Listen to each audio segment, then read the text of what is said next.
Assalamualaikum warahmatullahi wabarakatuh. Selamat datang di kelas Bahasa Indonesia.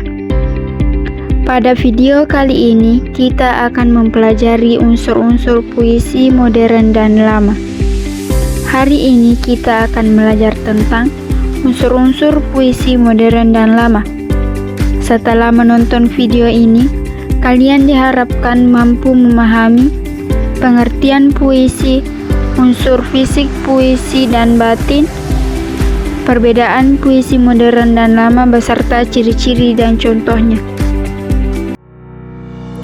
Baik, kita akan masuk pada materi. Adapun pengertian puisi. Puisi adalah karya sastra yang mengungkapkan pikiran, perasaan, dan pengalaman penyair melalui bahasa yang indah, padat, dan bermakna.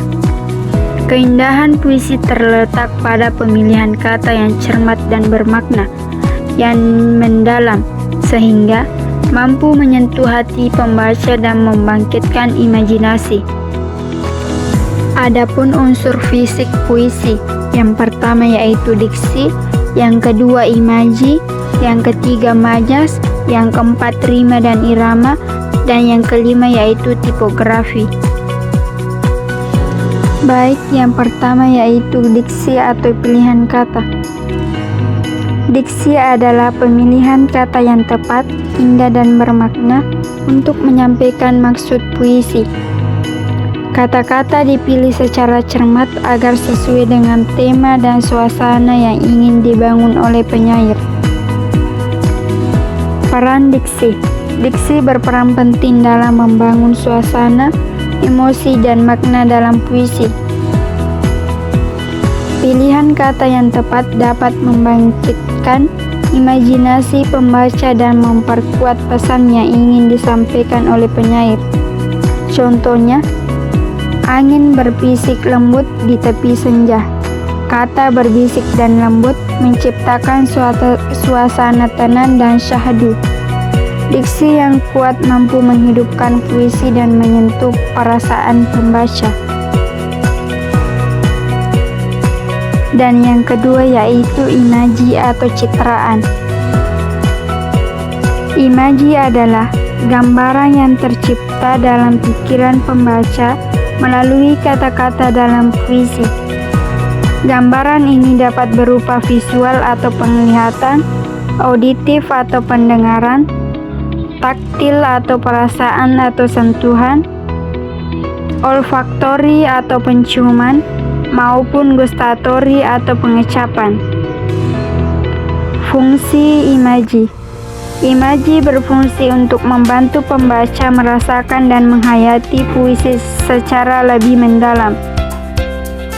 Dengan imaji, puisi tidak sekedar dibaca, tetapi juga dialami oleh pembaca seolah-olah melihat, mendengar, dan merasakan apa yang digambarkan oleh penyair.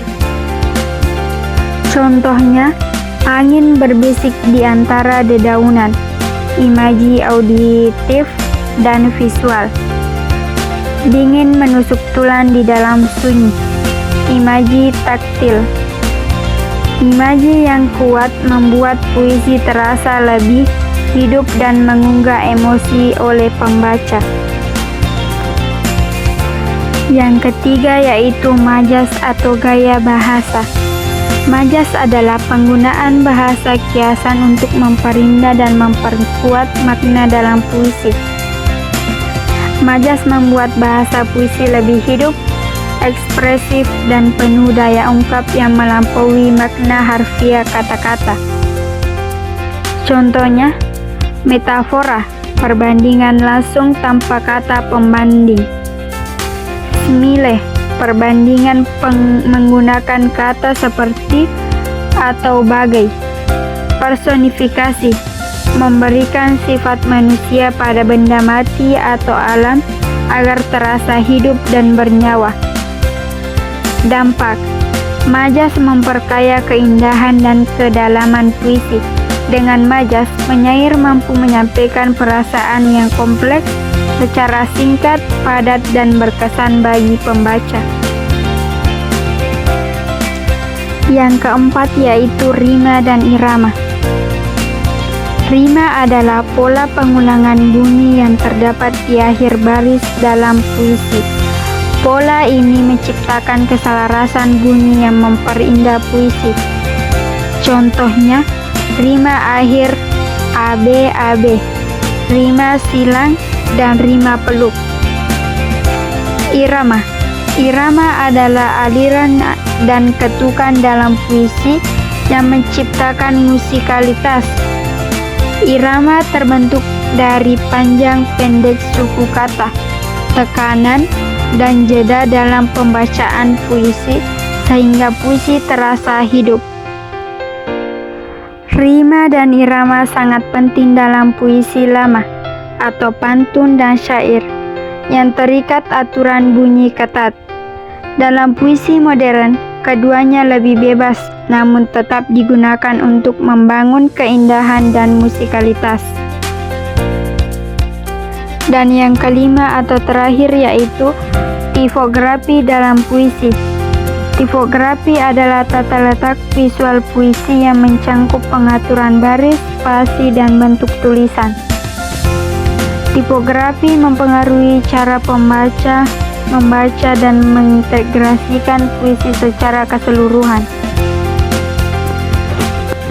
Dalam puisi modern, tipografi digunakan secara kreatif, baris yang tidak beraturan, kata yang dipenggal, atau susunan kata yang membentuk gambar tertentu, atau puisi konkret untuk memperkuat pesan. Tipografi menambah dimensi estetika puisi dengan menjadikan tampilan visual sebagai bagian dari makna. Bentuk visual puisi bisa mencerminkan isi, emosi, dan gagasan penyair.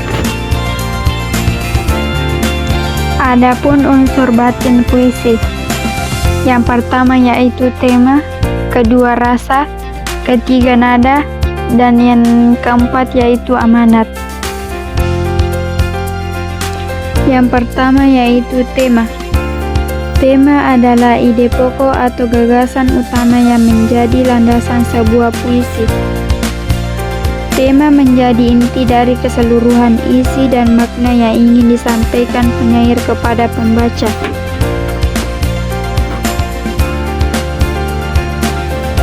Contoh tema umum. Beberapa tema yang sering muncul dalam puisi antara lain cinta dan kasih sayang, kehidupan dan perjuangan, kematian dan kerinduan, serta keindahan alam dan tanah air. Tema berfungsi sebagai pemandu arah puisi. Tanpa tema yang jelas, puisi akan terasa tidak terfokus. Tema mengikat semua unsur puisi menjadi satu kesatuan yang utuh dan bermakna. Tema berperan penting dalam membantu pembaca memahami maksud dan pesan penyair. Tema yang kuat menjadikan puisi lebih berkesan, mudah diinterpretasi, dan mampu menyentuh perasaan pembaca secara mendalam. Yang kedua yaitu rasa. Rasa adalah perasaan yang ingin disampaikan atau dirasakan oleh penyair melalui kata-kata mendalam puisinya. Rasa menjadi jiwa dari sebuah puisi yang menyentuh hati pembaca. Contoh rasa yang sering muncul dalam puisi yaitu sedih, bahagia, rindu, marah, kecewa, haru, dan kagum. Setiap rasa memberi warna berbeda pada puisi. Rasa membangun ikatan emosional antara penyair dan pembaca. Ketika pembaca merasakan hal yang sama, puisi berhasil menyampaikan pesannya secara mendalam. Ekspresi rasa dalam puisi dipengaruhi oleh diksi, imaji, dan majas yang dipilih penyair. Rasa kuat menjadikan puisi hidup dan berkesan bagi pembaca. Dan yang ketiga yaitu nada. Nada yaitu sikap atau suasana hati penyair terhadap puisi atau pembaca yang tercermin dalam cara penyair menyampaikan isi puisinya. Contoh nada yaitu serius atau mengungkapkan hal yang berat, humoris atau ringan dan menghibur, melankolis atau penuh kesedihan dan kerinduan. Pengaruh nada pada interpretasi. Nada menentukan bagaimana pembaca memahami dan merasakan makna serta pesannya yang disampaikan puisi. Nada dan suasana hati saling berkaitan. Keduanya membentuk atmosfer puisi yang memengaruhi respon emosional pembaca. Baik, adapun perbedaan puisi lama dan puisi modern. Puisi lama dan puisi modern memiliki perbedaan mendasar dalam bentuk, sifat, dan kebebasan berekspresi. Puisi lama terikat pada aturan ketat seperti pola rima dan jumlah baris, bersifat anonim, dan cenderung istana sentris. Sebaliknya, puisi modern bebas dalam bentuk dan isi, memiliki pengarang yang jelas, serta ekspresi dan personal. Ciri-ciri puisi lama. Yang pertama yaitu terikat aturan dan bentuk anonim atau pengarang tidak diketahui. Yang kedua yaitu bersifat istana sentris, diwariskan secara lisan. Contoh, pantun, penyair, dan gurindam. Dan adapun ciri-ciri puisi modern. Yang pertama yaitu bebas dalam bentuk dan isi. Yang kedua yaitu rima dan irama tidak selalu teratur. Yang ketiga yaitu bersifat ekspresif dan personal. Dan yang keempat yaitu pengarang diketahui dengan jelas. Yang kelima yaitu mengangkat tema kehidupan modern. Contoh, puisi bebas tidak terikat aturan baku. Contoh puisi lama dan modern. Puisi lama atau pantun. Ada pepaya di atas meja, manis rasanya tiada tara. Cintailah ilmu sejak muda, agar hidupmu penuh bercahaya. Berpola ABAB, 4 baris 2 sampiran 2 isi, anonim. Contoh puisi modern atau puisi bebas. Aku, karya Chairil Anwar. Kalau sampai waktuku, ku mau tak seorang kan merayu, tidak juga kau. Adapun keterangannya yaitu bebas tanpa pola rima, ekspresif dan personal, pengarang jelas.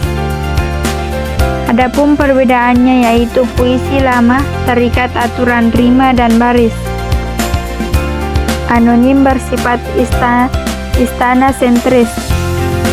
Sedangkan puisi modern bebas bentuk dan isi, pengarang dikenal mengungkapkan ekspresi pribadi secara bebas. Dan adapun kesimpulannya yaitu dari materi yang dibahas. Yang pertama, unsur fisik dan batin puisi saling melengkapi untuk menciptakan karya sastra yang utuh dan bermakna. Yang kedua yaitu puisi lama dan puisi modern memiliki ciri khas masing-masing yang memperkaya khasanah sastra Indonesia. Yang ketiga yaitu mari terus menghargai dan mengkaji puisi dari berbagai zaman sebagai warisan budaya yang berharga. Setelah mempelajari materi unsur-unsur puisi modern dan lama, jika ada yang tidak dipahami silahkan bertanya. Sekian, wassalamualaikum warahmatullahi wabarakatuh.